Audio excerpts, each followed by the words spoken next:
영국에서 한 주, 그리고 모로코에서 한 주, 모리타니아라고 사하라 사막 끝에 있는 작은 나라에서 또 한 주, 그리고 지난주는 캄보디아에서 또 한 주, 그렇게 집회를 인도하고 엊그저께 금요일 날 들어와서 금요일 날 하루 종일 왕의 재정, 그 왕의 기업을 세워나가는 기업인들과 함께 하루 종일 강의하고, 어제는 또 왕의 재정학교 또 수료식이라서 또 그 하루 일정을 소화하고, 그리고 오늘 오신 거래요.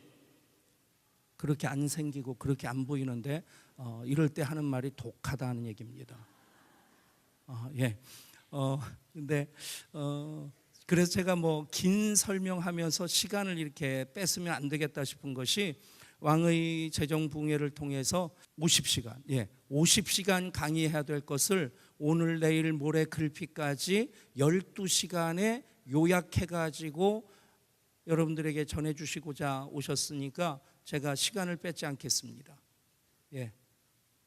이제 우리 김희진 간사님, 제가 오늘부로 에너자이저 사퇴하고 에너자이저를 넘겨, 뭐 저랑 급이 다른 것 같아요.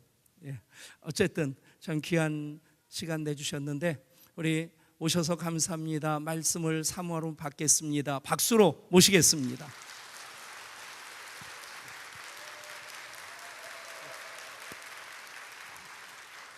다음 주일날 내 설교할 때 박수 안 쳤다 봐라.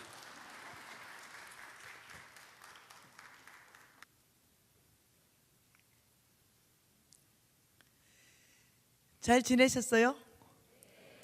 네.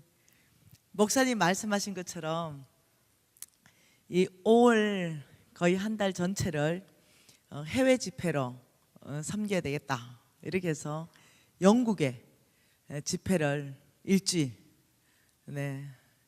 하고 모로코에 넘어갔죠.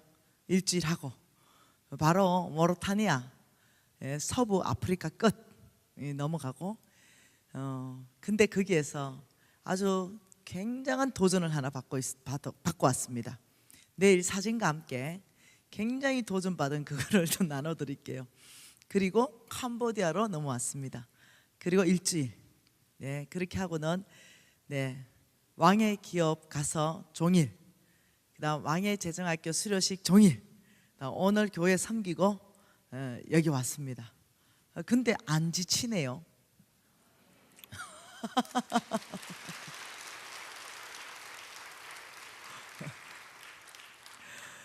네, 아마 우리 신랑이 같이 따라가서 그런 게 아닐까. 우리 신랑이 같이 가셔가지고 지치지 않도록 계속 마사지도 해주고, 그리고 또 옆에서 격려해주고 지지해주고 후원해주고 잘한다고 계속 지켜 세워주고, 당신 말씀이 막 너무 꿀같이 달다 막 이렇게 해주고 이랬던 것이 아마 에너지의 원인이 아닐까, 이런 생각합니다. 너무 좋으네요. 아가씨들은 다 결혼하세요?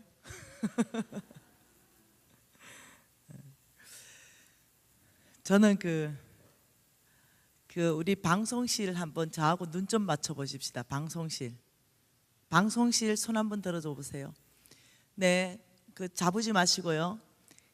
제가 뭔가를 쓸 때는 아이패드를 띄우시고, 그리고 제가 그냥 이 손에서 이 펜을 놓을 때는 저희 얼굴을 띄워주고, 이렇게 좀 사인이 맞으면 좋겠습니다. 저는 제가 굉장히 믿음이 좋은 사람인 줄 착각하고 살았던 사람입니다.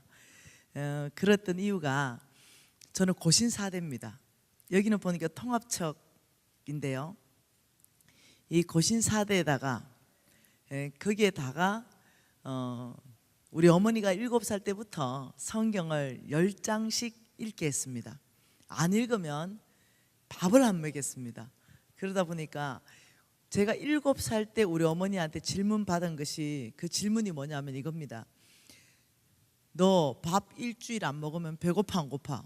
배고픈데요. 한 달 안 먹으면 말 고파요. 한 석 달 안 먹으면 아마 죽을 거예요.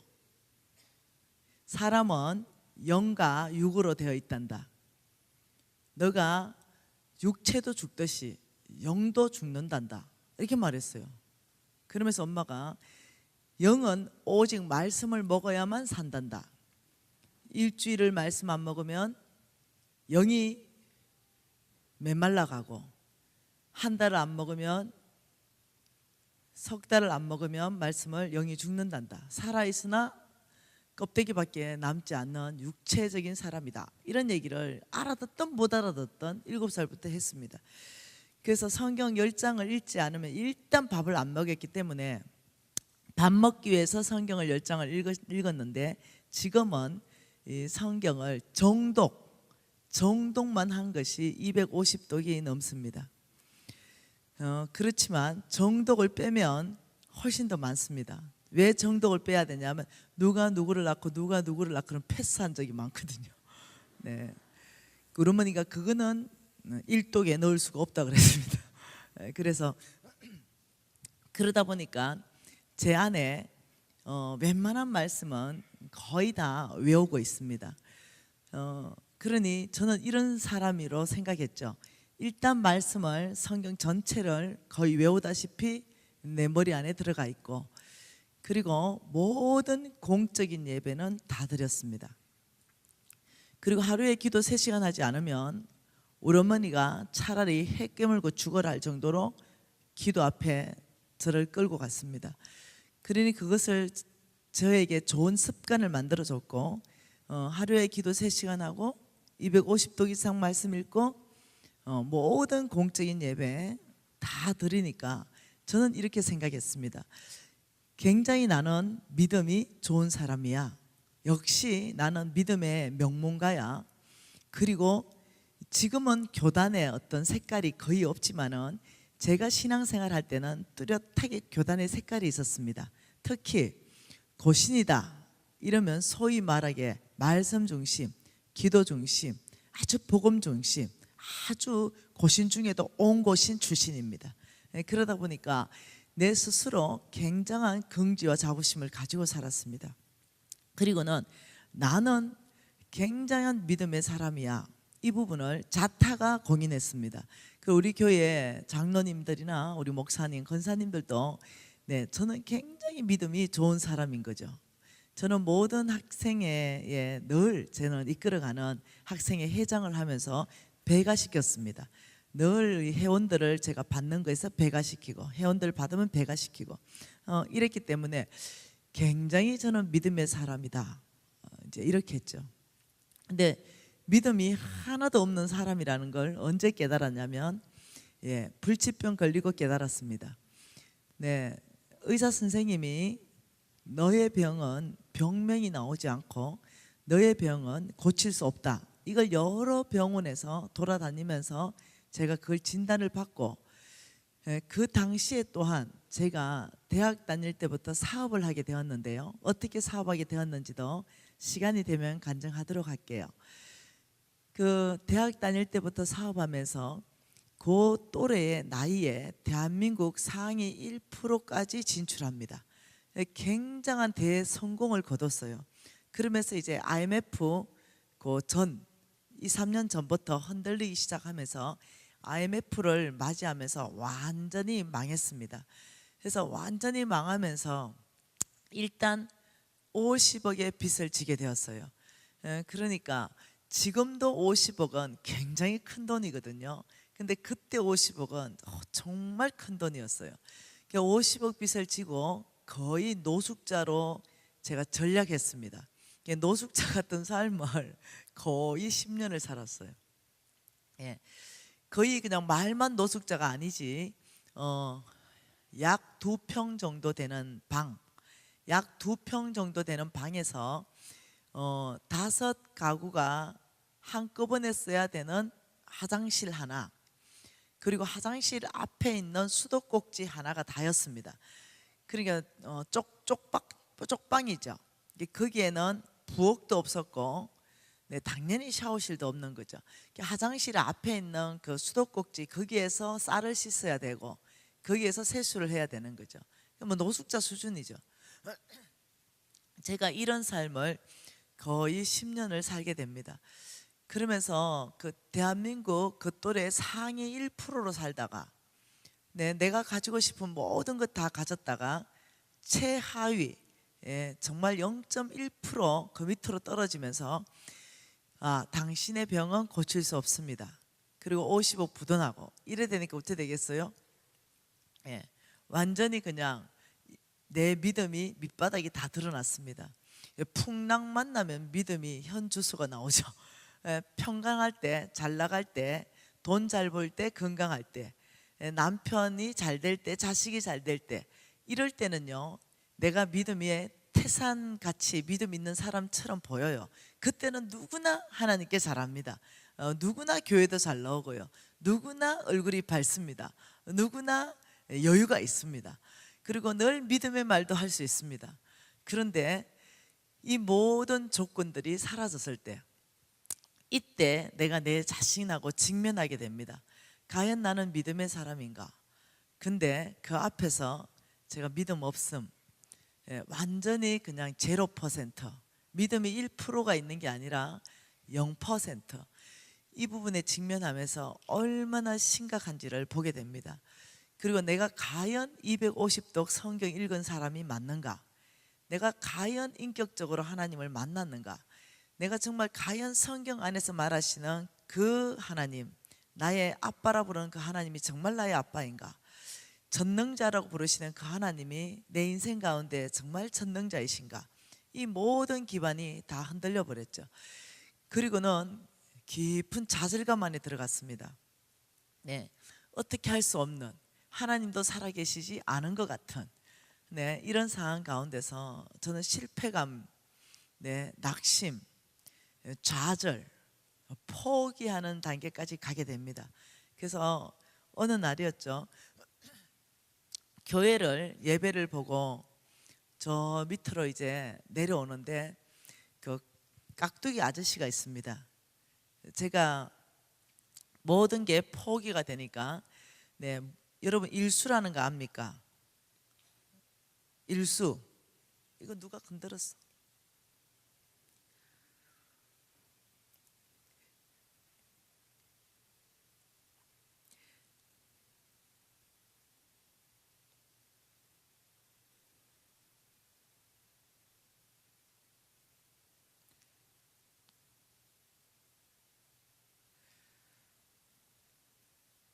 이게 왜 안 적어지죠? 이거 누가 도와주실래요?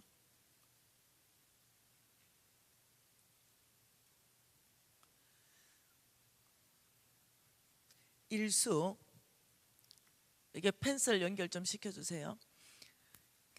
일수는 이자가 높은 거잖아요. 근데 일수보다 이자가 더 높은 게 뭔지 아세요? 사채? 그 일추가 사채잖아. 예? 달러비?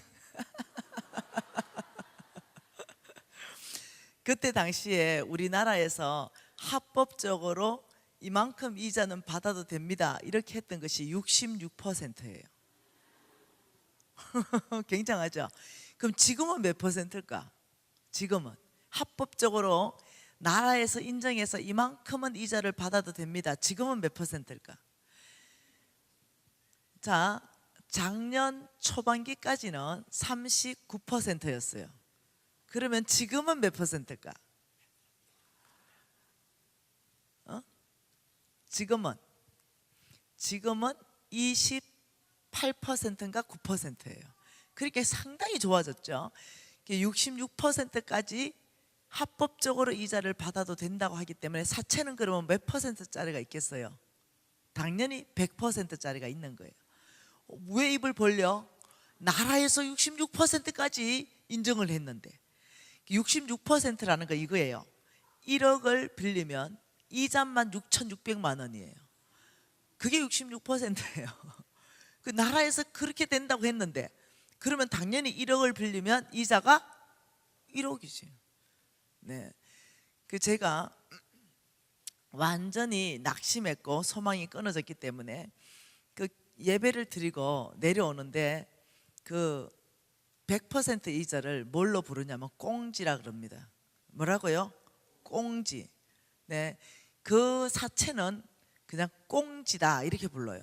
그 제가 꽁지를 빌린 거예요. 왜 그렇게 빌렸냐면 밑에 이렇게 내려오다가 그 일수 아저씨한테 걸린 거예요. 그래가지고 이 일수 아저씨가 그냥 내 머리채를 다 뽑아버린 거죠. 그리고 이제 이 난방을 입었는데 이걸 그냥 딱 잡았는데 이 난방에 이 뚜루룩 풀린 거예요. 그래서 이제 그 일수 아저씨한테 걸려가지고 이게 이제 다 떨어졌잖아요. 그러니까 수치감이 몰려온 거예요. 굉장히 수치스러운 거죠. 지나가던 교인이 봤죠. 길거리에서 머리털 다 뽑히고 이래 하는 게. 그러니까 너무 수치스러우니까 제가 이제 어떻게 하냐면은 나는 소망이 없구나. 그리고 사단이 믿음이 떨어지니까 속삭이기 시작하는 거죠. 너 소망 없어. 너 50억 무슨 수로 갚을래? 네 남편은 선교사인데 너 사업에 거루터기까지 없이 완전히 무너졌잖아. 너 50억 갚을 수 없다니까. 방법은 있지. 너 하나 죽으면 끝나지. 이런 식으로 끊임없이 내 안에 건강하지 않는 메시지가 자꾸 나오는 거죠. 너 하나 죽으면 끝나지. 그래, 나 목사님 됐대. 됐대, 연결됐대.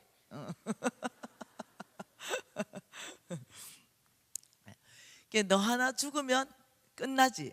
이런 어떤 사단적인 메시지가 내 안에 쑥 들어온 거죠. 그래, 내가 이 수치를 당하고 내가 이래 살면 뭐하노? 내가 어차피 50원 못 갚는데 이게 일수 아저씨들이 날 놔두겠어? 그러면서 일수 아저씨들이 너 다음 주까지 안 가져오면 머리털 다 뽑아본다 이제 이렇게 된 거예요.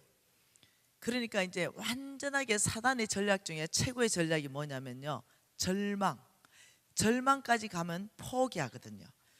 네, 포기라는 것은 스스로 죽어버리겠다 여기까지 가버리거든요. 그래, 죽어버리자 이래 생각했는데 꽁지가 있다는 사실을 알은 거예요. 그래가지고 꽁지를 1억 빌려가지고 그 머리털 뽑은 일수 아저씨한테 줬어요. 그렇게 하고는 나는 꽁지를 1억을 일주일 또는 10일 안에 이자 1,000만 원씩을 갚아야 돼요. 그리고 원금을 갚아야 되고. 근데 나는 갚을 생각이 어차피 없이 빌렸어요. 어차피. 왜냐하면은 이미 수면제를 크게 한 통을 모아놨거든요. 그래가지고 이제 그렇게 하고는 수면제를 다 털어 먹어버렸어요. 어차피 절망이기 때문에, 어차피 희망이 없기 때문에 다 털어 먹었는데 또 왜 사람이 살아나냐고요. 살아났어. 못 죽었어. 네, 그러다 보니까 이제는 일수 플러스 100배 독한 이제 꽁지한테 걸린 거예요. 그래서 꽁지들이 왔어요. 그러더니 요즘은 안 그런데 앞에 하나 옆에 2명 딱 세더니 정말로 이 칼을 딱 들이대는 거예요. 그러더니 아니 왜 남의 돈을 쓰고 안 갚아? 이러더니 지금 이 자리에서 신장을 꺼내본다 이러는 거예요. 난 절망이잖아요. 한 번만 봐주세요. 이 말도 안 통해요. 내가 꺼내보라. 어차피 죽고 싶으니까. 처음에 손이 발이 돼도 빌다가 나 어차피 죽고 싶으니까 신장을 꺼내지 말고 심장을 꺼내보라 내가. 이러니까 이제 꽁지 아저씨들이 뭐 이런 게 다 있어 이제 이렇게 된 거예요. 그래서 내가 좀 기다려봐라. 주겠다. 이런데 이 사람들이 너무 생명을 위협하는 거죠. 그리고 더 사람들 많은 곳에서 수치를 주기 시작하는 거예요. 그래서 내가 안 되겠다. 물에 빠져 죽어야 되겠다. 이래가 또 바닷가에 또 뛰어듭니다. 근데 또 왜 또 살아나냐고요. 못 죽고 살아난 거죠. 아무튼 이런 시간을 쭉 지나가지고 이제는 그 50억 빚을 다 갚았죠. 네, 이제는 전 세계에서 가장 레퍼런스가 있는 뛰어난 영양제 만든 회사로 지금은 성부됐죠. 지금은 이제 아무튼 지금은 작년에 한 번은 100억을 헌금했고 한 번은 150억을 헌금했죠. 이제는 돈 문제가 아니에요. 이제는 근데 그때를 얘기하는 거죠. 왜 내가 그러면 새롭게 회복할 수 있었는가? 네, 그 부분에 대해서. 네. 근데 이제 캄보디아 갔잖아요. 캄보디아에 갔는데 캄보디아 얘기하면 안 되는데. 캄보디아 아무튼 얘기했으니까 어쩌겠노. 캄보디아에 갔는데 근데 그 회장님이 자기 이름까지를 좀 얘기해서 간증을 해래. 그러면 자기 이름도 다 주고 그걸 다 찍어 왔어요. 그러니까 그 회장님이 동의하셨기 때문에 내가 얘기해도 괜찮은 거예요. 그게 많은 사람들이 정인이 있었어요. 그러니까 한인의 협회 회장님이에요. 캄보디아 현재 올해. 근데 그분이 내가 집회하는데 그게 앞에 앉은 거죠. 나는 그분이 그분인지도 모르죠. 그냥 집회하고 있으니까. 그런데 강의를 이렇게 하는데 제가 눈매가 매섭거든요. 눈에 다 들어와요. 근데 딱 한 사람이 딱 앉아 있는데 이마에 꽁지 이래 꼭 적어 놓은 것 같아. 느낌이. 그래가지고 이제 브레이크 타임 하면서 저 사람 누구냐 이게 한인의 회장님이시래. 굉장히 한인회를 연합시키기 위해서 애를 쓰시고 그리고 뭐 학교를 지으셔가지고 이 난민 아이들의 문맹률을 퇴치하는데 또 뭔가 또 사역을 하시고 굉장히 성실하시고 진실하시며 열심히 하시는 분이래요. 그런가 내가 영빨이 떨어졌나. 그리고 다시 보는데 꽁지 또 찍힌 거예요. 안 되겠어. 그래요. 내일은 저 한인협회 회장님이 간사님을 식사 대접한답니다. 이래서 이제 우리 홍 목사님하고 같이 갔을 거 아니에요. 그래서 제가 숙소로 오면서 홍 목사님 나 내일 식사 안 하고 싶은데요. 이러니까 왜 그러니? 그 한인협회 회장님이 밥 산다는데 내가 그 밥을 먹고 싶은 생각이 없네요. 왜 그러니? 아니 맞박에 꽁지 이렇게 자꾸 적힌 것 같다고. 내 옛날에 상처가 확 다 올라온다고. 이러니까 아이고 그럴 리가 있냐고. 얼마나 잘하고 계신다고 듣지 않았냐고. 그런데 왜 나는 자꾸 그래 보일까요? 이러고 이제 밥 먹으러 나갔어요. 내 앞에 앉았죠. 내 아무리 생각해도 물어봐야 될 것 같아. 아무리 생각해봐도. 내가 회장님 우리 솔직하게 톡 깨놓고 얘기합시다. 옛날 지금 뭐요? 지금 말고 옛날 뭐 때문에 한국에서 철수하고 캄보디아 와 계셔요? 이런저런 얘기를 했어요. 그러면서 내가 먼저 깠어요.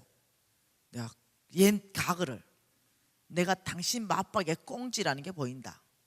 이러면서 그 꽁지 부하가 와가지고 내한테 칼을 들이대면서 신장을 꺼내본다 이래가지고 내가 이 상처가 보통 올라오는 게 아니다. 내가 꽁지 내가 간증할 때마다 내가 이렇다. 내가 그래가지고 내가 기도한 게 있다. 아버지 이 땅에 꽁지를 썰어버리세요. 네, 또 다른 피해자가 나옵니다. 이 한국 안에 열방 안에 하나님이 높은 고리 대금 업자는 하나님이 피 흘리는 죄고 살인죄로 규정하셨는데 성경에 꽁지는 안 되겠습니다. 좀 썰어버려 주세요. 내가 이렇게 기도를 얼마나 했겠어요. 그 내가 말하니까 이 한인협회 회장님이 막 웃어. 간사님 저 손 씻었어요. 이래. 그 옛날 지금 뭐요? 이러니까 꽁지 대부요. 이러는 거야. 그러니 내한테 보낸 애들은 쪼물하기들이고 몸통을 만난 거야. 내가 몸통을. 그 내가 지금 옛날에 그 꽁지 몸통하고 밥 먹고 있는 거야. 그래서 당신이 꽁지 몸통이냐 이러니까 내가 지금은 손 씻었어요. 이러는 거야. 근데 너무 감사한 거예요. 한국에서 망하고 걸로 간 거지. 네, 그리고 캄보디아에서 하나님한테 회개하고 하나님의 사역을 감당하고 이제 있는 어떤 그런 상황 가운데 있는 것 같아요. 뭐 아직까지 그분이 내가 검증 안 돼서 사역자인지 아닌지는 난 몰라요. 그렇지만 그런 일을 다 내려놓으시고 이제는 정말 주를 위해 살고 싶고 이런 말을 하는데 믿어지지가 않아. 네. 내가 안 믿어진다 그랬어요. 네. 그래서 내가 이 보이는 거야. 하나님이 꽁지 이렇게 적어놓지는 않습니다. 하나님이 요한 1서에 뭐라 그랬습니까? 네, 그 모든 회개하고 돌이키는 죄는 다 용서하신다 그랬습니다. 우리 하나님은 용서해요. 하나님은 주온 것일처럼 여기 꽁지 안 적혀놔요. 근데 내가 너무 고통을 당했기 때문에 분위기를 알아보는 거야. 분위기. 이 사람 꽁지인가 아닌가 분위기를 알아보는 거야. 뭐 이해되죠? 한 번은 왕의 재정학교 500명이 있는데 제가 강의하고 있는데 한 애가 일수 내가 강의하다가 또 내가 일수에 그 당한 게 너무 많잖아요. 너 일어나, 너 와봐, 나와봐. 이렇게 애가 나왔어요. 너 고리대금업 했지? 일수 꽁지. 자기는 슈퍼마켓 사장님인데 왜 그러시니? 아, 내가 영빨이 떨어졌나? 아니야. 너 다시 나와봐. 너 솔직하게 얘기해. 너 슈퍼마켓 하기 전에 너 뭐 했어? 이러니까 저 손 씻었어요. 너 형님, 너 꽁지 맞지? 옛날에 그랬고 제가 미진 간사님 강의 듣고 회개하고 돌이켰어요. 그래서 지금은 착하게 슈퍼마켓 하고 있어요. 그래, 잘했다. 이렇게 영적 감각이 있는 거예요. 보면 그 사람의 그게 보이는 거예요. 그래 이번에 캄보디아 가서 그 회장님하고 그런 일이 있었어요. 너무 감사한 건 망하고 있다는 거죠. 그들이 잘 못 되고 있다는 거예요. 그래서 내가 얼마나 감사한지 지금도 내가 캄보디아에서도 기도했어요. 아버지 캄보디아 안에서 혹시 꽁지들이 있으면 다 썰어버리세요. 내가. 여러분 제가 왜 이렇게 오픈을 하냐면 너무나 고통스러운 시간을 10년 이상을 보냈다는 거예요. 여러분들은 카드를 연체를 해서 카드 뭔가 독촉 전환만 받아도 스트레스 받잖아요. 그런데 이거 진짜 사채에 그다음 물론 이 신용 대출에 이런 모든 이 압박, 스트레스 이러다 보니까 불치병, 이러다 보니까 낙심, 절망, 사단의 밥이 딱 된 거예요. 그래서 믿음은 싹 다 사라져 버리고 믿음 하나도 없이 스스로 죽어버리는 걸 선택하는 거기까지 가더라는 거죠. 제가 얼마나 믿음이 없는 사람인지 거기서부터 제가 알게 되었어요. 그러면서 제가 한 사람을 만납니다. 그 절망 가운데 한 사람을 만난 분이 누구였냐면은 지금 제가 서성님이라고 부르는 홍성근 목사님이십니다. 아마 우리 담임 목사님 아실 것 같아요. 이 홍성근 목사님을 만나는데 무엇으로 만나냐면 메시지로 만납니다. 그분이 전했던 그 메시지가 뭐냐면 성경적 재정 원칙. 지금 제가 쓴 왕의 재정, 그 성경적 재정 원칙 그 책 그 안에 들은 성경적 재정 원칙 몽땅은 홍성근 목사님이 쓰신 거예요. 그 성경 안에서부터 하나님의 재정 원칙이 있다는 걸 제가 눈을 뜹니다. 그렇게 250독을 읽어도 그냥 지나갔던 메시지, 나에게는 비밀로 가려져 있었던 것, 계시되지 않았던 것, 그런데 그걸 이제 꼭 눈에서 비늘이 벗겨지는 것처럼 그 말씀이 계시가 오기 시작했습니다. 그리고 성경 안에서부터 제가 답을 찾기 시작했어요. 어떻게 하면은 이 부분이 돌파할 수 있는가? 정말로 이 50억 부분을 돌파할 수 있는가? 의사들은 고칠 수 없다는 이 불치병을 돌파할 수 있는가? 이 부분에 대한 답을 말씀 안에서부터 찾습니다. 그리고는 훈련에 돌입합니다. 그리고 여러 해를 훈련합니다. 그리고는 마침내 성경에서 말씀했던 그 모든 하나님의 약속이 나의 것이 다 되었습니다. 빚도 다 갚았고 불치병도 고쳐졌고, 그런 저는 이제 또 다르게 저의 모든 수익의 90%를 하나님 나라에 내놓고도 저는 부유하게 살 수 있는 사람, 좋은 집, 좋은 차, 좋은 옷 언제나 할 수 있는 사람으로, 넉넉한 사람으로 바뀌기 시작했습니다. 저는 여기 온 목적이 여러분 교회에 헌금 많이 나오게 하는 거 죄송해요. 저는 관심 없습니다. 저는 여러분이 헌금 많이 하는 거 이 부분에 관심 있는 게 아니에요. 저는 여기 오기까지 여러분 담임 목사님하고 단 한 번 문자를 주고받은 적도 없고 통화한 적도 없습니다. 여러분 교회가 어떤 상황인지 들은 바가 단 한 번도 없습니다. 여러분 교회가 빚이 있는지 없는지도 저는 모릅니다. 어떤 상황을 모르는 상황에서 저는 강의하기를 좋아합니다. 그래야 제가 제한 없이 성령께서 이끌어 가시는 대로 제가 선포할 수 있다고 믿고 있습니다. 그래가지고 저는 강의하는 그 시간 안에 교회 관계자들과 저는 교제를 하지 않습니다. 제가 교제를 해서 교회 사항을 너무 알게 되면 제가 그 말하는데 굉장히 조심하게 되는 거죠. 혹시 뭔가 말하는데 이 성도들이 오해하면 어떡할까? 이러면 조심스러운 거죠. 그래서 이제까지는 어느 교회 사정을 들어본 적이 한 번도 없습니다. 이 교회도 그렇게 하고 싶은 거죠. 저는 여러분 교회에 어떤 사람은 왕의 재정 이 부흥회를 한다 그러면 빚이 많은 교회의 교인들은 뭐 부흥회를 통해 우리 교회에서 빚 갚고 싶은가 보다 이렇게 오해해서 아예 안 오는 사람도 있습니다. 그 내가 못됐다 그랬어요. 못됐다. 어째 그래 마음을 그렇게 쓰냐.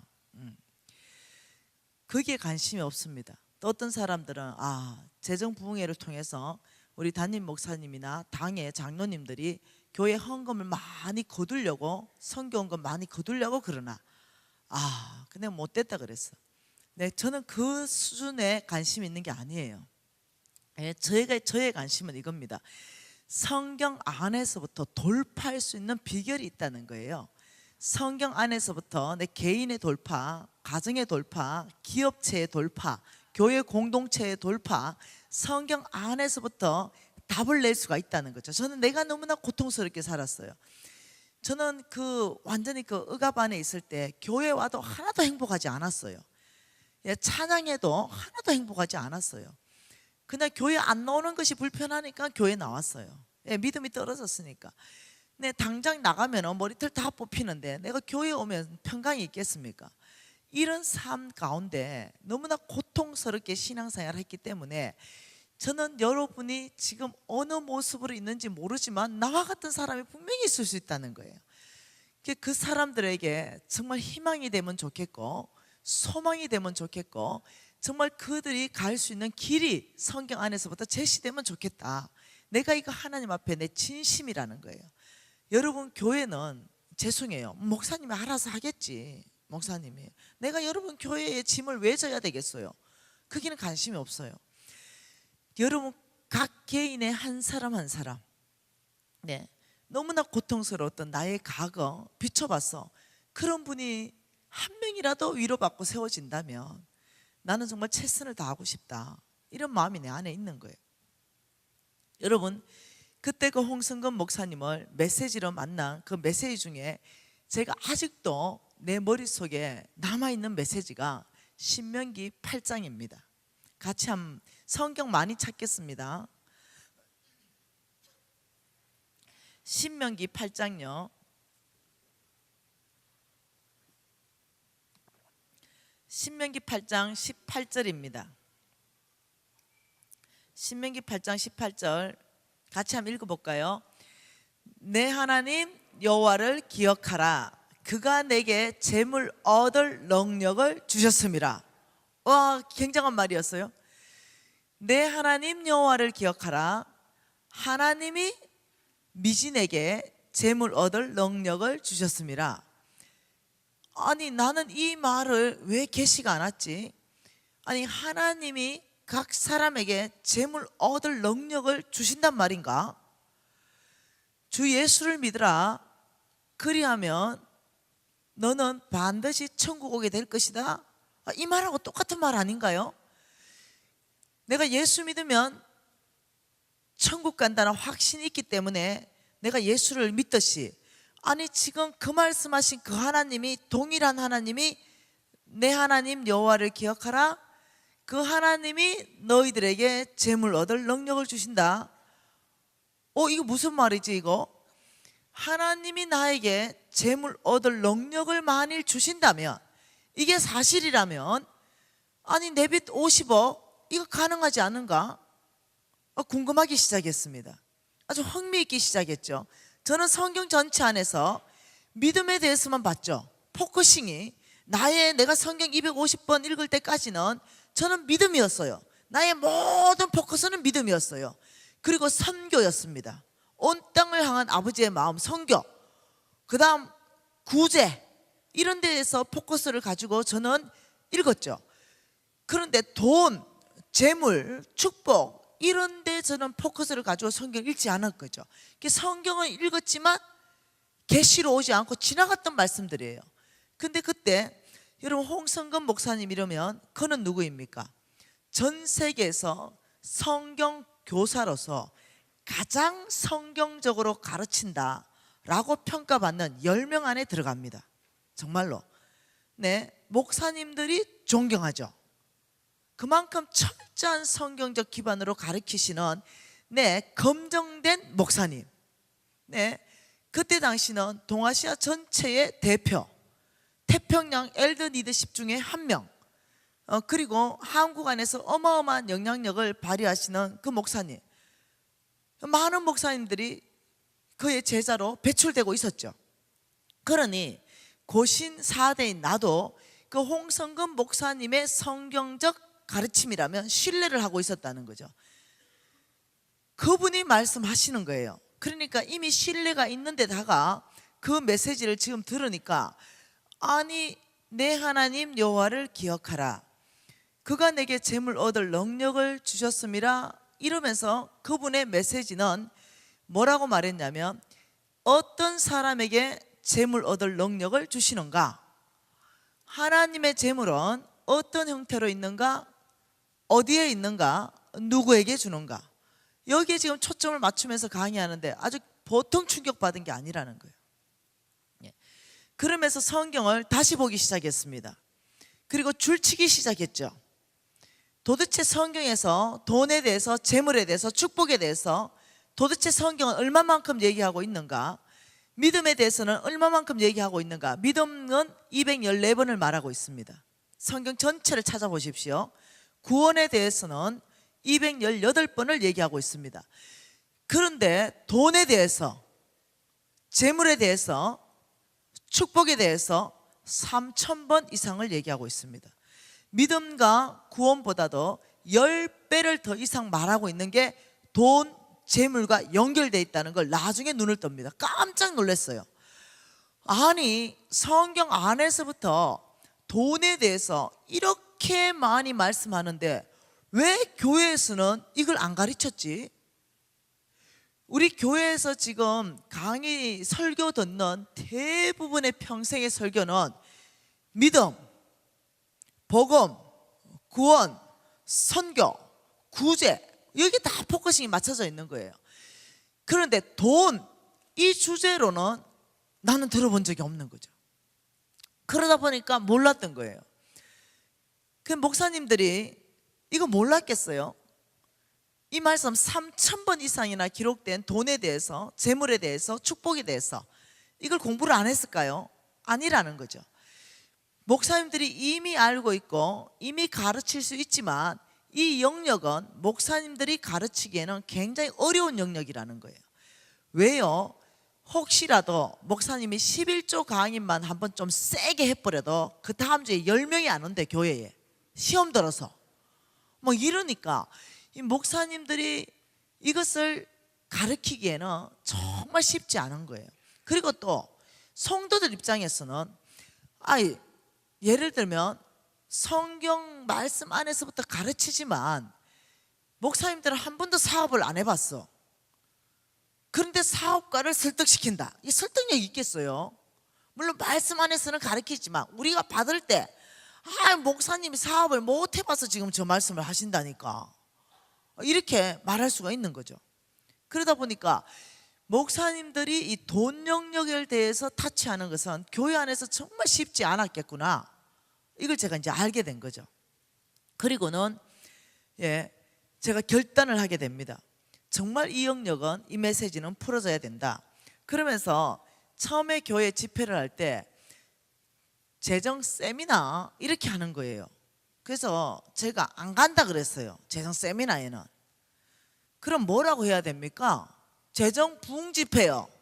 이러니까 교회에서 간사님 말을 좀 되는 말을 하세요. 심령 대부흥 집회, 뭐 말씀 대부흥 집회, 뭐 이런 건 있어도 재정부흥지폐라는 단어가 이 세상에 어디 있습니까? 그래 내가 만들라고요. 그게 아니라 교회에서 받아들여지지가 않습니다. 이 부흥지폐라는 게. 그 내가 재정부흥지폐 안 붙여주면 안 갑니다. 이랬어요. 이유가 있다 그랬어요. 나 이유가 있습니다. 말씀 심령 대부흥집회 이러면은 우리가 말씀 안에서부터 그 부흥집회에서 기대하는 바는 뭐냐? 내 심령이 대부흥이 일어나는 거 기대하지 않겠냐? 말씀 대부흥집회 이러면 그 부흥집회 안에서 이 말씀의 잔치 어마어마한 부흥집회를 기대하지 않겠냐? 세미나 이러면 뭔가 배우는 거에서 끝나는 거 안 같냐? 나는 배우는 것에 끝나는 게 아니라 나와 같이 하나님으로부터 재물 얻을 능력을 받는 사람들, 이 사람들 그 모든 원리를 다 가르쳐주고 말씀 안에서부터 진짜 재물의 부흥을 경험하는 거, 여기까지 내가 가고 싶은 것이다. 개인이 정말 개인의 재정에 막혀있는 것들이 돌파되고, 가정이 돌파되고, 기업 공동체에 막혀있는 재물들이 돌파되는 거, 여기까지 나는 가는 게 목표다. 그 부흥 아니냐? 그러니까 강사가 안 간다니까 어쩔 수 없이 부흥 집회를 이제 한 거예요. 이 전 세계에서 내가 처음 만든 얘기예요. 그런데 이제 한국 교회가 다 받아들였죠.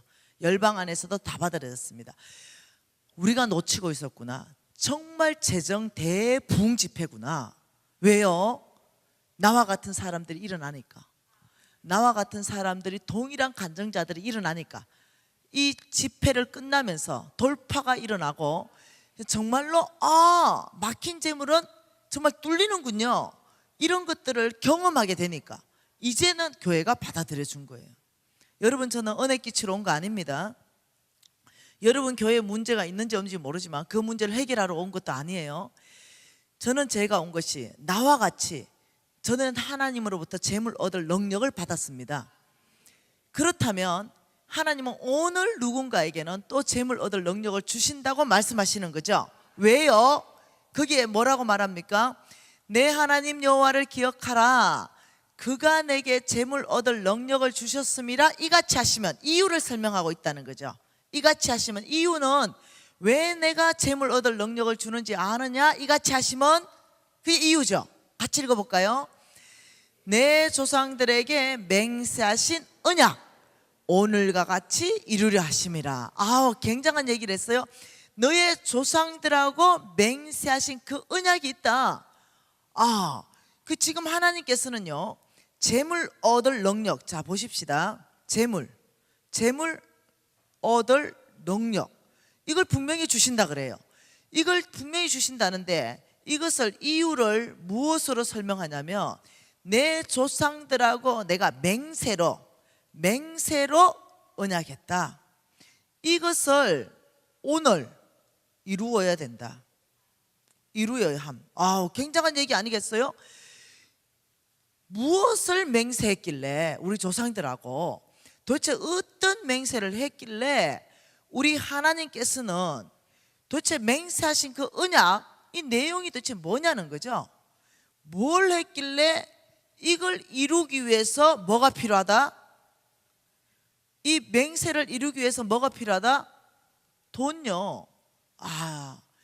하나님이 뭔가를 맹세를 한 거예요. 우리 조상들하고 그 맹세하신 그 언약을 이루기 위해서 뭐가 필요하다고요?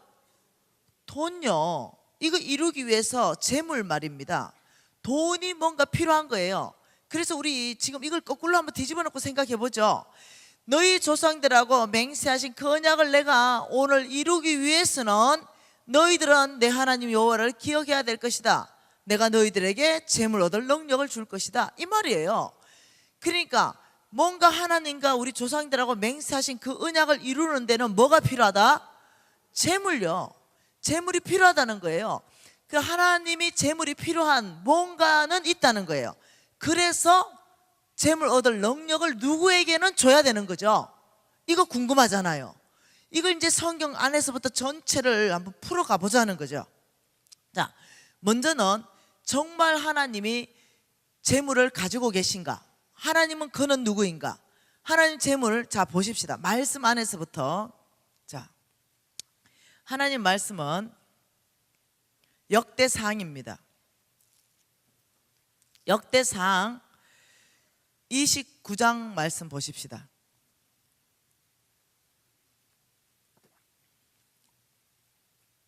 역대상 29장 자 11절 12절 두 절 말씀 같이 한번 읽어볼게요. 자 모두가 같이 읽습니다. 여호와여 위대하신가 권능과 영광과 승리와 위엄이 다 주께 속하여 사오니 천지에 있는 것이 다 주의 것이로소이다. 여호와여 주권도 주께 속하여 사오니 주는 높으사 만물의 머리이심이니이다. 부와 기가 주께로 말미암고 또 주는 만물의 주제가 되사 손에 근세와 능력이 있사오니 모든 사람을 크게 하신가 강하게 하심이 주의 손에 있나이다. 아 놀라운 말씀이죠. 여호와여 천지에 있는 것이 다 주의 것입니다. 자, 이 말씀 뭡니까? 하나님은 모든 것의 주인이다. 이게 재정의 출발입니다. 하나님은 모든 것의 주인이시다. 예, 그분만이 창조주이시기 때문에 그렇습니다. 그러면서 뭐를 말하냐면 12절에 부는 재물을 말합니다. 재물이 그리고 기는 권세를 말하는 거예요. 재물과 권세가 주께로부터 주어진다. 주께로부터 말미암는다. 그리고 모든 사람을 크게 하신가 강하게 하는 것도 주의 손에부터 주어진다. 이렇게 말하는 거죠. 자, 여러분 성경 자 질문 하나 하십시다. 여러분에게 질문 하나 하십시다. 제가 실패한 원인, 나는 왜 실패했는가? 이것은 성경에 대해서 몰랐다는 거죠. 성경에 대한 위치, 성경에 대한 권위, 여기에 대해서 제가 몰랐다는 거예요. 자, 전 세계 베스트셀러 가장 뛰어난 책 1등에서 만일 100등까지 한번 뽑는다고 생각해 보십시다. 가장 많이 팔리는 책, 가장 뛰어난 책. 그러면 1등에서 100등까지 이렇게 뽑으면 순위를 매길 거 아니에요. 1등, 2등, 3등.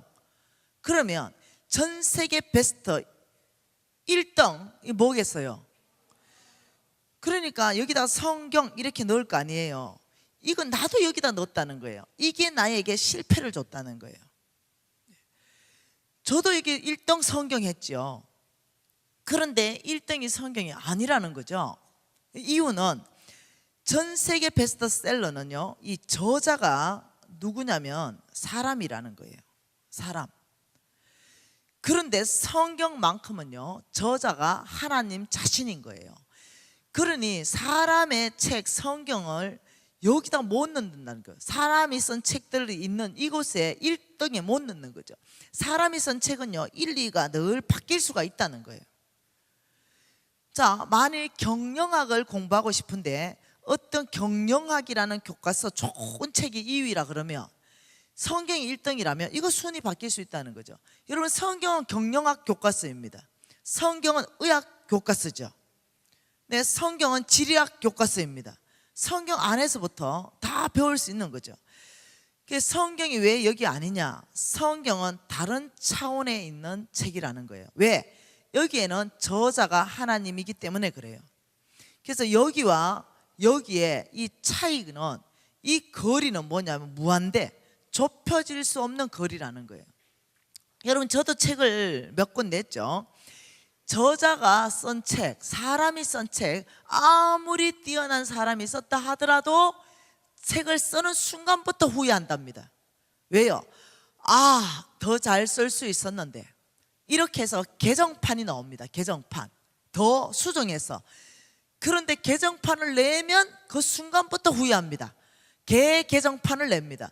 사람이 쓴 책은 원본이 권위가 있는 것이 아니라 개정판이 권위가 있습니다. 근데 오직 하나님이 쓰신 이 성경만큼은 원본이 권위가 있습니다.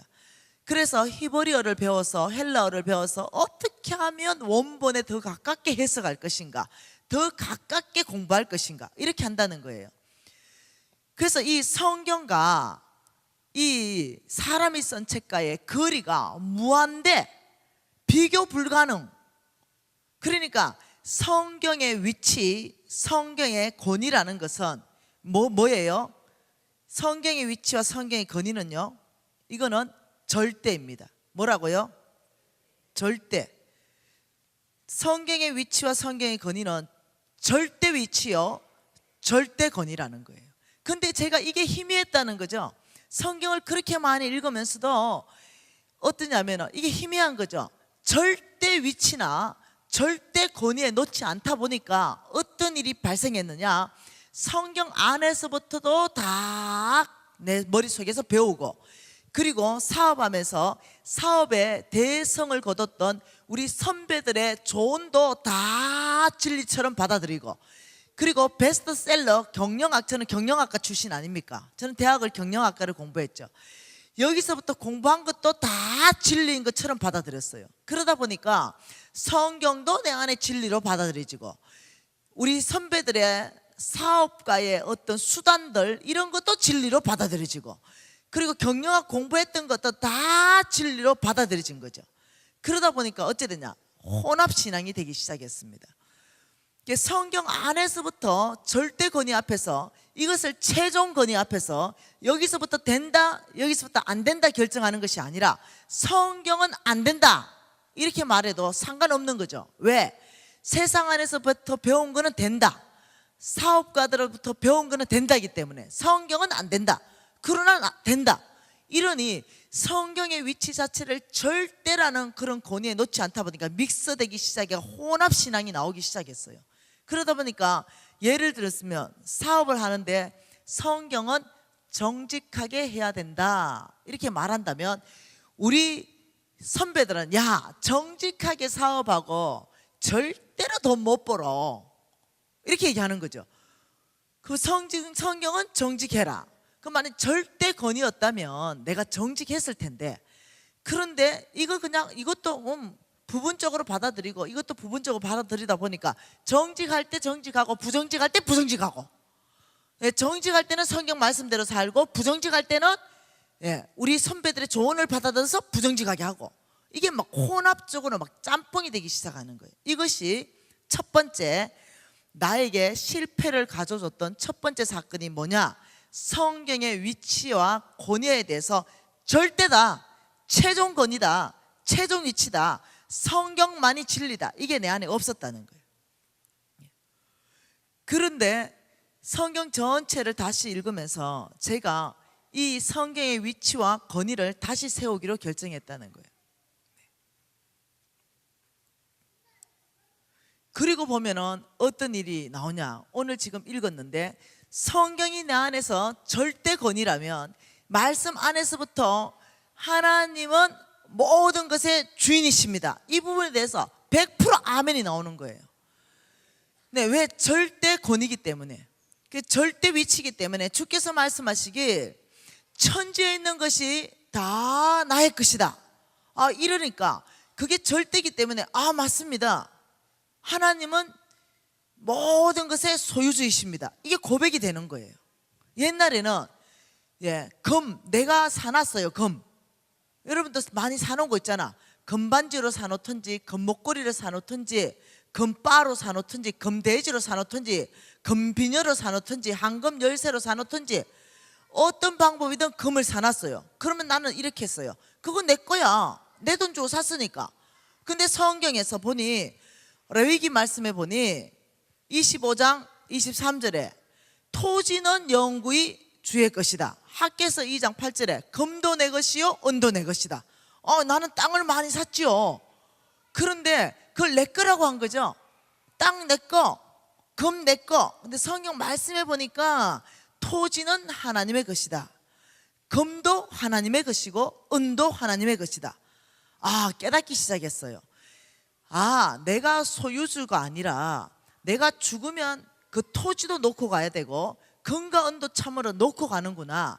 나는 이 땅에 살면서 청지고 관리하는 거지, 나의 그 금을 만드신 금을 창조하신 그분이 진짜 하나님이 소유주구나. 이제 이게 바뀌기 시작한 거죠. 이게 그전에는요 다 내 거라 그랬어요. 집도 내 거, 돈도 내 거, 뭐 다 내 거. 근데 말씀에 비춰보니까 하나님의 것인데 하나님이 나에게 맡기신 거, 하나님이 나에게 주신 거 감사함으로 잘 쓰고 잘 관리하다가 다시 죽을 때는 나는 빈손으로 가고 우리 아들이 관리할 수 있는 것, 뭐 이런 거. 생각이 바뀌는 거죠. 전환이. 천지에 있는 것이 다 주의 것이다. 그는 부도 주께 속하였고 주께로부터 나에게 오고 권세도 주께로부터 나에게 오고 모든 사람을 강하게 하고 모든 사람을 크게 하는 것도 주께로부터 주어진다. 절대 권위로 딱 놓기 시작하니까 소망이 확 생기는 거예요. 왜요? 어차피 돈이 없거든요. 어차피 50억 망했거든요. 그러니까 이제는 주께 속하는 거 받기만 하면 되겠다. 뭐 있을 때가 고민이죠. 이 빌딩 100억짜리 이거 주님의 거라면 어떡하지? 불안하게 뭐 이럴지 모르지만 나는 병들었고 나는 50억 부도 났고 뭐 주님 거면 좋겠어. 네. 뭐 주님 거라면 저 사람 거 뺏어가 나한테도 줄 수 있을 거 같고 그냥 내 지금 병든 몸 주님 거면 좋겠어. 왜? 주님 고치실 거니까. 이게 망하니까 달라지기 시작하는 거예요. 그러면서 제가 성경을 다시 보면서 성경에 대한 위치를 다시 해야 되겠다. 신명기 10장 14절은요 안 찾으셔도 됩니다. 이렇게 말하죠. 땅과 하늘과 만물이 다 주의 것입니다. 시편 24편 1절은 땅과 거기에 충만한 것과 세계와 그 가운데 사는 모든 것이 다 주의 것입니다. 고린도전서 10장 26절은 땅과 거기에 또 충만한 것이 다 주의 것입니다. 시편 50편 10절에서 12절은 새와 짐승과 가축과 세계와 그 가운데 사는 모든 충만한 것이 주의 것입니다. 금방 읽었던 레위기 말씀 25장 23절은 토지는 영구히 주의 것입니다. 학개서 2장 8절은 금도 내 것이요 은도 내 것이다. 성경을 다시 읽고 시작하니까 몽땅 필요한 재물 전체를 뭐라고 하냐면 소유권은 하나님이다. 이렇게 말하고 있더라는 거죠. 제가 다시 눈이 열어지기 시작한 거죠. 성경은 절대권이다. 이렇게 놓고 시작하니까 이 병든 몸도 주의 것이다. 너무 감격했어요.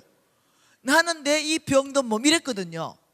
내 이 병든 몸 내 몸이기 때문에 고쳐보려고 병원을 찾아다녔거든요. 근데 이 병든 몸이 하나님의 것이다. 이러니까 너무 평강이 찾아왔어요. 고치셔도 전능자가 고치실 것이고 죽여도 데려갈 것이고 아주 그냥 평강하더라고요. 얼마나 자유한지. 만일 내가 100억 200억 재산이 있을 때 그랬으면 굉장히 부담스러웠을 것 같아요. 그래서 망한 게 저희에게는 은혜였습니다. 그리고 그날부터 울면서 고백했습니다. 이 병든 몸 하나님의 것이라니 아버지 마음대로 하십시오. 고치시든지 죽이시든지 마음대로 하십시오. 쓰시든지 안 쓰시든지 마음대로 하십시오. 아주 담대해지기 시작했습니다. 이 모든 금도 은도 하나님의 것이라니 아버지 저에게 주시든지 안 주시든지 그것도 마음대로 하십시오. 단 저는 쓰임받기 원합니다. 만일 주님께서 저를 쓰시기를 원한다면 나의 생명을 드리겠습니다. 내 모든 시간 다 드리겠습니다. 나의 모든 에너지 다 드리겠습니다. 나의 모든 재물 다 맡긴 거 주님께 다 드리겠습니다. 헌신했습니다. 온전하게 통째로 헌신했습니다. 그리고는 주님 뜻대로 하십시오. 나의 삶 전체를 통해서 주님 앞에 다 드릴 테니 죽이든 살리든 주시든 안 주시든 주님 손에 있습니다. 이러고는 이제 자유하기 시작했습니다. 그리고 빚쟁이가 연락 왔죠. 네 머리털 다 뽑아본다. 뽑아보라. 그러면서 담대해졌습니다. 내가 안 갚으려고 하는 게 아니라 내가 내 있는 저는요 10원도 돈을 빌려 쓴 게 아니에요. 100% 보정입니다. 보정으로 죽어버린 거예요. 보정 쓰고 내가 당신들이 알지 않느냐 내 다 보정 쓴 거 그거 메꾸려고 여기서 빌려서 일로 주고 이러면서 내가 완전 거지 됐는데 10원짜리 하나 빌려 쓴 게 없어요. 그러니까 내가 지금 10년째 강의하는데 아무도 못 나서잖아요. 왜? 내 필려 쓴 게 없으니까. 100% 보정을 쓰다가 자기도 알아. 내가 돈 안 쓴 거 보정이라는 거 알아. 그런데도 그렇게 독하게 돈을 받더라고. 그래서 내가 이렇게 하면 나중에 담대해졌어요.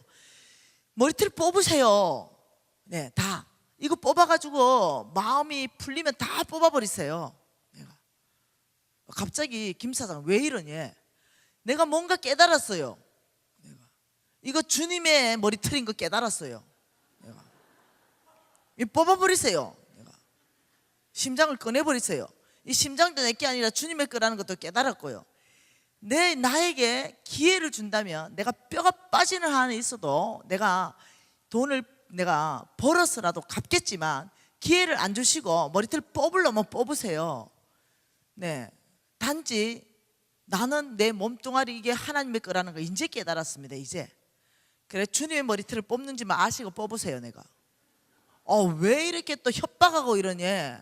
협박이 아니다. 내가 뭔가 지금 깨달았다고 하지 않냐? 그러니까 또 겁내대요. 그러면서 이제 시간이 이제 흘러가기 시작한 거예요. 여러분 지금 주께서 이 역대상 29장 말씀에서는 천지에 있는 것이 다 주의 것이다. 부도 권세도 강하게 하심도 사람을 크게 하심도. 그러면서 주께서 말씀하시기 신명기 말씀에 내 하나님 여호와를 기억하라. 그가 내게 재물 얻을 능력을 주셨습니다. 이렇다 그러면 말씀이 절대건이라면 그 이유가 있다는데, 재물 얻을 능력을 주는 이유가 있다는데 만일 말씀이 절대건이로 내가 놓는다면 희망이 보이는 거죠. 소망이 보이는 거죠. 하나님은 정말 성경 안에서부터 재물을 주신 적이 있는가 찾기 시작했죠. 있는 거예요. 역대하 32장 말씀 찾아보십시다. 역대하 32장입니다.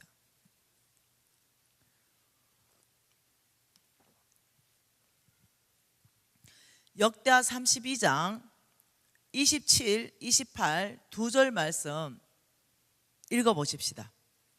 히스기야가 부와 영광이 지극한지라 이에 은금과 보석과 향품과 방패와 온갖 보배로운 그릇들을 위하여 창고를 세우며 곡식과 새 포도주와 기름의 산물을 위하여 창고를 세우며 온갖 짐승의 외양간을 세우며 양떼의 우리를 갖추며 히스기야의 부와 영광을 말씀하는데 얼마나 지극한지 은금, 보석, 향품, 방패 온갖 보배로운 그릇들을 위하여 창고마다 꽉 찼다는 거예요. 어마어마한 부를 지금 설명하고 있는 것입니다. 그리고 28절은 먹는 것, 곡식, 포도주, 기름, 짐승들 창고마다 꽉 찼다는 거예요. 그 왜 설명하고 있냐면 29절 때문에요. 같이 읽을까요? 양떼와 많은 소떼를 위하여 성읍들을 세웠으니 이유는 하나님이 그에게 재산을 심히 많이 주셨다. 하나님이 그에게 재산을 심히 많이 주셨기 때문에 그렇다. 여러분 이해됩니까? 이제 연결되기 시작하세요. 하나님은 재산을 주시는 분이신가? 하나님은 저와 여러분에게 재산을 주시는 분이십니까? 아멘이죠. 하나님께서는 욥에게 축복해서 재산을 주셨다고 말합니다. 이거는 사단도 알고 있는 얘기예요. 하나님은 솔로몬에게 큰 재물을 주셨다고 말했습니다. 하나님은 아브라함의 아들 이삭을 축복하사 10만 뿌렸다면 100배의 수확을 거두게 하셨다고 말합니다. 하나님은 그 아브라함의 씨 야곱에게도 엎어져도 복받고 자빠져도 복받게 하셨어요. 쭉 읽어보니까 재물과 연결되는 3천 구절을 다 읽어보니까 제가 결론이 나기 시작했습니다. 왜 하나님은 재물 얻을 능력을 주셔야만 하고 또 누구에게는 주셔야만 되는가? 우리 중에 분명히 누구에게는 재물 얻을 능력을 주시는 그 이유가 하나님이 맹세하신 언약 때문이다. 하나님이 뭔가는 당신의 이름을 걸고 맹세하신 언약이 있는 거예요. 그 언약을 역으로 풀어가 보면, 그러면 놀랍게도 여러분은 왜 하나님이 나에게 재물 얻을 능력을 주시는가 다 이해할 수가 있다는 거죠. 자, 그러면 특별한 사람, 자, 뭔가 굉장히 지식이 많은 사람, 아니면 잘 배운 사람, 아니면 경영학 박사, 아니면 사업가 집안, 이런 사람 아니에요. 자, 하나님이 재물 얻을 능력을 주시는 그 원칙 1 한번 봐보십시다. 여러 구절을 가지고 볼 수 있는데요, 예레미야 27장 말씀에 한번 하나님의 마음을 한번 느껴보십시다. 예레미야 27장 5절 말씀에 뭐라고 말합니까? 같이 읽어볼까요? 나는 내 큰 능력과 나의 쳐든 팔로 땅과 지상에 있는 사람과 짐승들을 만들고, 하나님 보시기에 어떤 사람한테 준다고요? 자, 지금 하나님이 이렇게 말합니다. 내가 보기에 옳은 사람, 하나님 보기에 옳은 사람. 하나님은 하나님의 능력을 말했습니다. 나는 사람과 짐승들 전체를 다 만들었다. 근데 이것을 누구한테 주냐면 내가 보기에 옳은 사람한테 나는 그것을 주겠다, 이렇게 말했어요. 그럼 이 말씀과 더불어서 하나님 보기에 옳은 사람은 누구일까? 누가 옳을까요? 하나님 보기에 옳다라고 인정하는 그 기준은 뭘까요? 그것은 하나님의 비밀을 아는 사람입니다. 뭐라고요? 하나님의 비밀을 아는 자. 자, 하나님의 비밀이 뭘까요? 자, 이 말씀과 더불어서 사도행전 13장 22절 말씀, 여러분 다 외우시는 말씀이라도 찾아주세요.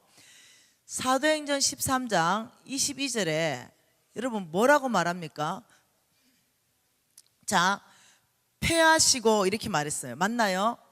자, 패하시고, 자, 패했다, 패하시고, 그리고 세우시니, 이렇게 세우시니, 세우니.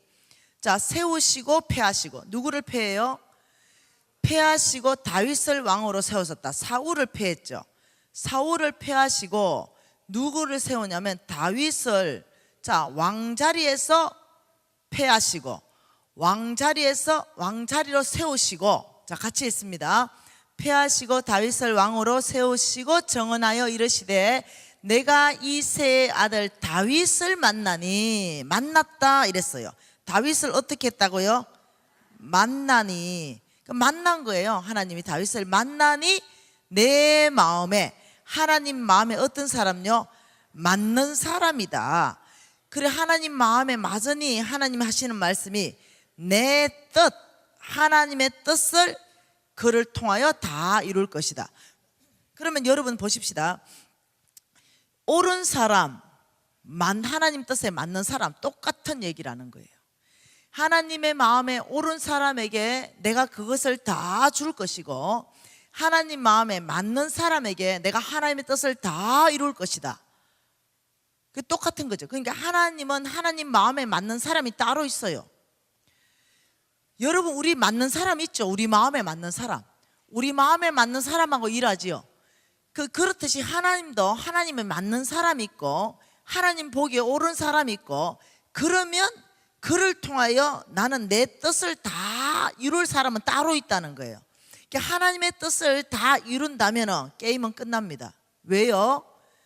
하나님의 뜻을 다 이루는 데 있어서 하나님께서 어떤 사람이 내 마음에 맞고 어떤 사람이 내가 옳다 하는가, 여기에는요 우리가 하나님 말씀, 성경은 보물찾기입니다. 보물찾기. 여기저기에 다 뿌려놨어요. 한 구절을 가지고 해석하려고 한다면 이단입니다. 신구약을 통틀어서 왔다 갔다 하면서 하나님이 지금 뭐라고 말씀하시는가, 여기에서부터 답을 낼 수 있어야 된다는 거예요. 그러면 자, 하나님 보기 옳은 사람, 내 마음에 맞는 사람, 그런 사람에게 재물 얻을 능력을 주시겠죠.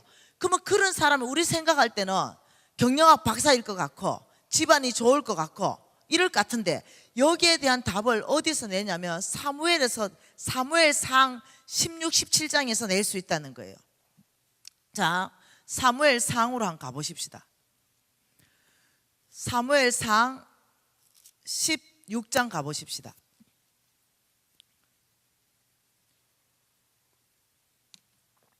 자, 사무엘상 16장, 여기에 하나님께서, 자, 1절 같이 읽습니다.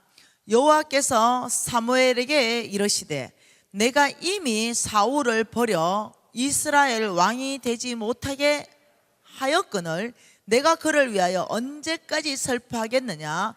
너는 뿔에 기름을 채워 가지고 가라.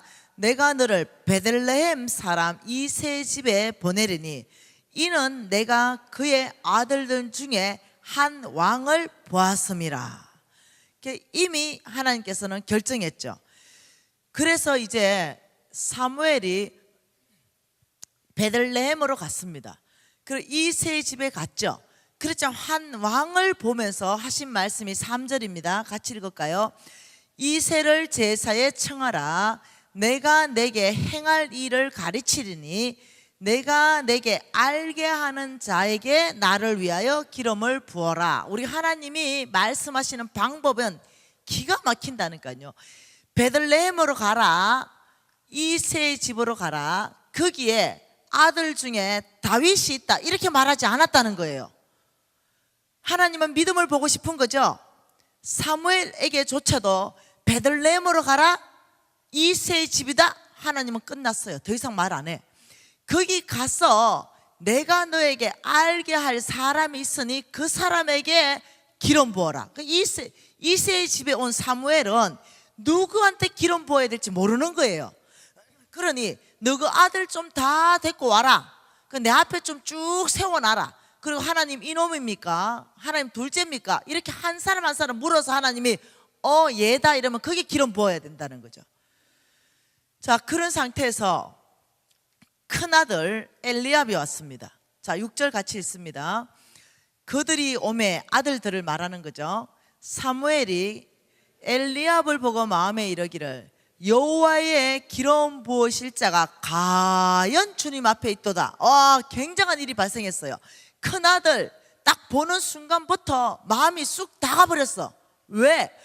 우와, 과연 하나님이 기름 부을 자가 여기 있네. 아마 사무엘이 기름불 잡았을지도 몰라. 그러니까 하나님이 보통 당황한 게 아니야. 그래서 6절에 말씀은 없지만 뭐라 했겠어요? 야, 잠깐만. 그러면서 7절 말씀하지 않았겠어요? 같이 읽을까요? 여호와께서 사무엘에게 이르시되 그의 용모와 키를 보지 말라. 내가 이미 그를 버렸노라. 내가 보는 것은 사람과 보는 것과 같지 않다. 사람은 외모를 보거니와. 자, 사람의 관심은 외모입니다. 나 여호와는 중심을 보느니라. 답이 나왔죠? 자, 그러면 하나님은 중심을 보신다. 사람은 외모를 본다. 그러니 이 답이 나왔으니까, 자, 하나님 보기에 옳은 사람, 하나님 마음에 맞는 사람, 하나님이 다윗을 만났는데 어디를 만났어요? 중심을 만난 거예요.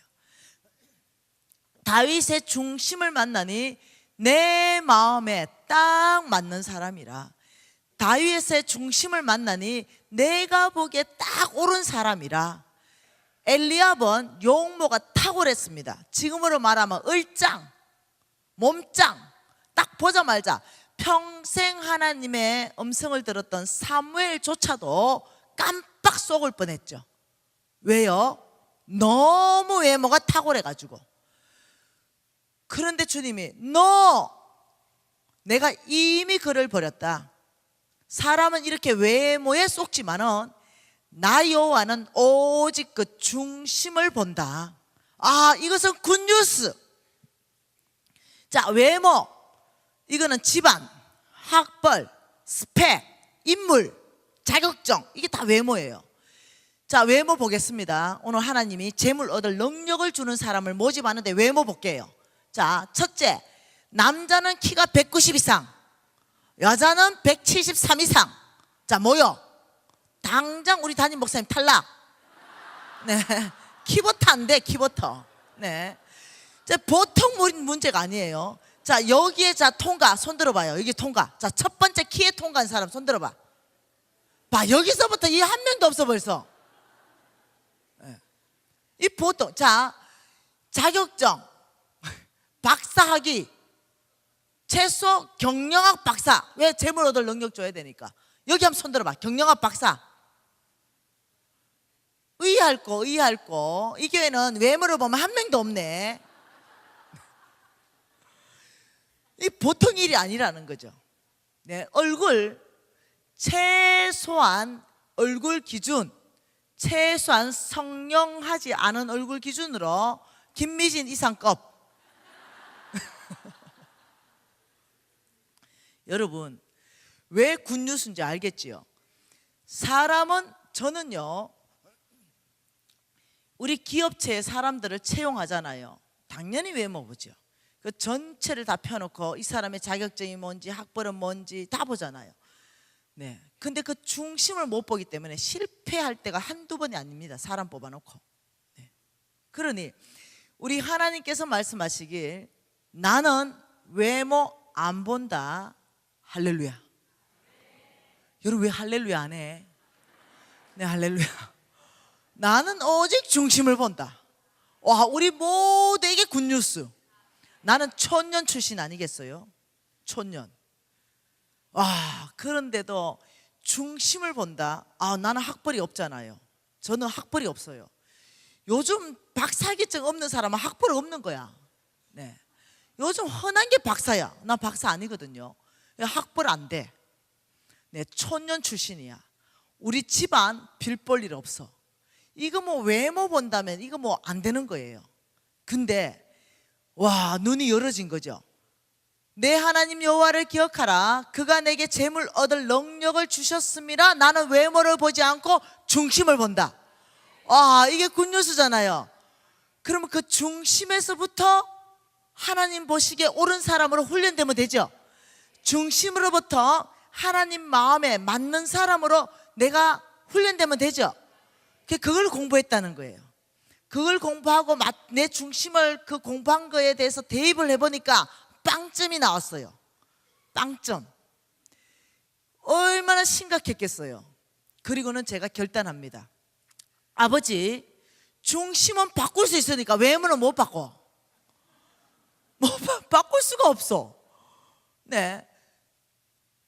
키를 어떻게 늘려? 네. 그런데 중심은 바꿀 수가 있는 거야. 돌이킬 수 있다는 거예요. 회개할 수 있다는 거예요. 아, 그러니 내가 그날 이렇게 헌신했습니다. 아버지, 재물 얻을 능력을 중심을 보고 주신다고 하시니 아버지, 저는 소망이 충만합니다. 저는 가능성이 있습니다. 아버지, 저는 훈련하겠습니다. 제가 배운 대로 저의 중심을 바꾸기로 결정합니다. 이러면서 제가 10년 훈련합니다. 그러면서 돌파하기 시작했죠. 여러분 흥미 있습니까? 여러분 재정 부흥 집회에 관심 있습니까? 여러분 정말로 하나님이 원하시는 그 중심, 내가 보기에 옳은 사람 여기 한번 도전해 보지 않겠어요? 외모 아니라니까. 누구나 도전할 수 있다. 외모는 나이도 포함합니다. 나이. 그런데 우리 하나님은 85세 갈렙도 쓰시더라. 예, 우리 하나님이 쓰실 때는 60도 쓰시더라. 우리 하나님 쓰실 때는 70도 쓰시더라. 그러니 중심으로부터 하나님 쓰고 안 쓰고 결정이지 나이가 아니고 외모가 아니니 우리 모두는 도전해 볼 수 있다. 결단하십시다. 제가 이제 15분 동안 휴식을 줄 텐데 여러분이 화장실 갔다 오고 관심 없는 사람은 제발 좀 집에 가주세요. 네, 정말로 아버지, 내가 재물이 아니라 정말 하나님 보시기에 옳은 사람으로 되면 지혜가 풀어지지요. 능력이 풀어지지요. 하나님 나라의 재물이 풀어지지요. 하나님 쓰시는 사람 되기 시작하죠. 정말 내가 재물을 초월해서 하나님 마음에 맞고 옳은 사람 되기 위해서 정말 제가 아버지 이 부흥 집회를 제 중심으로부터 새로운 각오로 임하겠습니다. 아버지 정말 다시 한번 전체 안에서부터 제 신앙을 점검하겠습니다. 이러는 사람은 화장실 갔다 와서 다시 오세요. 15분. 지금 몇 시죠? 5시 지금 35분이죠? 5시 50분까지 다시 모일 것이고 저는 7시에 끝낼 겁니다. 그리고 다음 타임은 어떤 중심이 하나님 보기에 옳다고 하는가 여기부터 강의하고 싶습니다. 통성으로 기도하십시다. 여러분 이 시간 안에 한 가지를 기도하십시오. 아버지 말씀에 대한 간절함과 갈급함을 부어주십시오. 아버지 말씀에 대한 통찰력과 계시를 부어주십시오. 아버지 하나님 마음에 맞는 사람의 조건들이 무엇인지 알아듣게 해주십시오. 통성으로 기도하시겠습니다. 예.